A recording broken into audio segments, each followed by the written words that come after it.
우선 이제 연구한 것의 성과가 처음에는 여성으로 나오다가 그다음에 1990년부터는 여성과 사회로 나왔죠. 그러니까 그거를 통해서 이제 우리들이 하고 있는 토론을 이제 확장 외연으로 드러나게 하려고 한 건데 뭐 연대를 말씀드리면 여성 1호가 나왔고 그다음에 여성 2, 3호를 냈죠. 여성 1호가 1985년에 나왔잖아요. 12월에.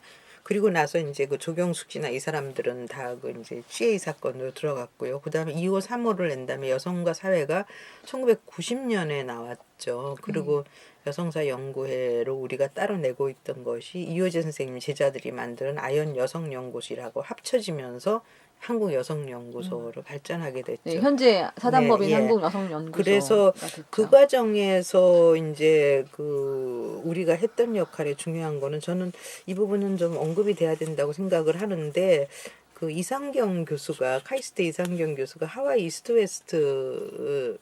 대학 이스트웨스트 센터 도서관에 갔더니 우리가 낸 여성과 사회가 정건이 도서관에 꽂혀 있더래요. 제가 그걸 보고 굉장히 좀 흐뭇했고 우리가 이런 일을 했구나 그런 생각, 그리고 그것이 저렇게 아주 하나의 고전처럼 도서관에 꼽혀 있구나 하는 걸 생각, 굉장히 기분이 좋았다고 얘기하는데요. 저는 여성이나 여성과 사회를 중심으로 우리가 한국의 여성학 연구에서 여성 이론에서 저희가 우리 하나의 하나의 맥을 이루었다고 할까요? 하나의 뭐랄까요? 몇 개 이렇게 있다만 하나의 중요한 흐름을 만들었다. 주요한 네. 흐름을 형성했다고 생각을 하는데요. 저는 일단 여성이나 여성과 사회가 한국의 여성 이론에서 하나의 담론 생산으로서 굉장히 중요한 역할을 했다고 생각을 해요. 어떤 담론인가요? 그러니까 일단 저희가 표방한 거는 저희는 이제 처음 계속 우리 학생운동 출신들이 많았잖아요. 우리 여성사 연구의 팀은 학생운동 그리고 젊고요. 상대적으로 젊은 친구들이었는데 여성학 이론이 굉장히 서구적이라는 생각을 계속했어요. 그래서 그때 이제 서구적인 거나 미국에 대한 비판 이런 것도 굉장히 강했을 때니까 한국적인 여성 이론을 우리는 여성학이라기보다는 우리는 여성 이론이라는 표현을 많이 썼어요.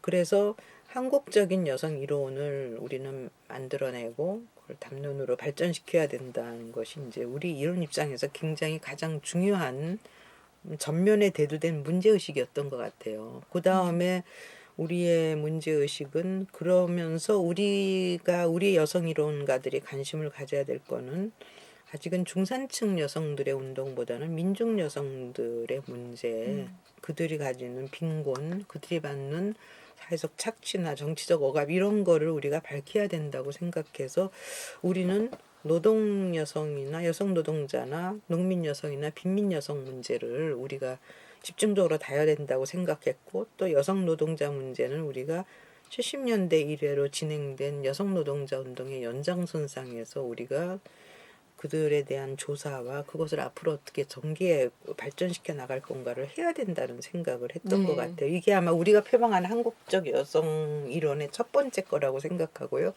다음에 두 번째로 우리 입장은 사회 구조의 변화 없이는 여성 지위 향상은 한국 같은 나라에선 불가능하다. 특히 분단돼 있는 현실이 있고 여전히 자본주의 수정되지 않은 거칠은 속류적인 자본주의 하에서 생기는 이런 문제점들이 개선되지 않고는 여성의 지위가 향상될 수 없다고 생각했죠. 그래서 좀 더 구조적인 접근이 필요하지 않나 그런 생각을 했고요.